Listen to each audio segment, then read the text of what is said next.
여러분 안녕하십니까? 첫 소식은 단독 보도로 시작합니다. 전주 대한방직 개발을 추진하는 자광이 전북일보 주식 45%를 인수한 것으로 확인됐습니다. 자광이 전북일보의 대주주가 됐는데요.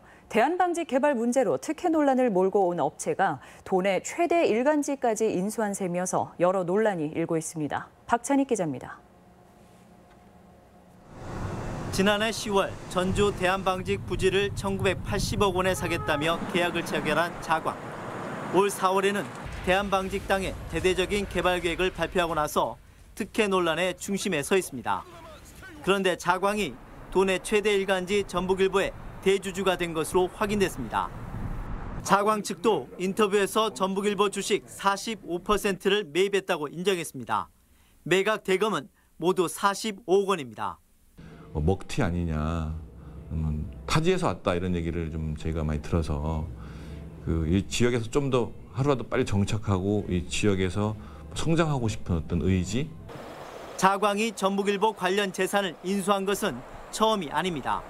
지난 3월 자광은 전북일보와 특수관계인 우석대학교 장수연수원을 인수했습니다. 우석대가 20년 전 지어 노후된 연수원을 30억 원에 사들였습니다. 300억 원을 투자해 연수원을 새로 지을 계획이라며 투자 가치가 충분하다는 입장입니다. 자광은 대한방직 부지에 143층 대형 타워 등 복합단지 건설을 추진하고 있습니다. 개발을 위해서는 공장 부지에서 용도를 변경해야 하는데 이를 허가할 경우 수천억 원의 개발 차익을 줄 수 있어 특혜 논란이 일고 있습니다. 시민단체는 자광의 행보가 개발 사업을 위한 방패막으로 작용할 우려가 있다며 의혹의 눈초리를 보내고 있습니다. 과연 대주주의 상황을 신경 쓰지 않고 보도의 객관성과 균형성을 가지고 갈 수 있느냐는 것은 지역사회에서 커다란 문제, 논란으로 등장할 수밖에 없다고 봅니다.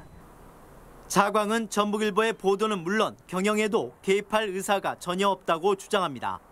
영향력 행사하는 거는 지금도 그렇고 앞으로도 그런 일은 절대 없을 겁니다. 언론을 가지고 이 사업의 어떤 목적으로 이용할 수단이 아니라 이 지역의 어떤 전북일보의 위상을 좀 더 키우고. 전북일보 측도 법적으로 아무런 문제가 없는 거래라며 우려를 일축했습니다. 언론사와 개발업체의 잇따른 거래가 공언한 대로 단순한 경제 행위로 끝날지 시민들은 의심 어린 눈길을 던지고 있습니다. MBC 뉴스 박찬익입니다.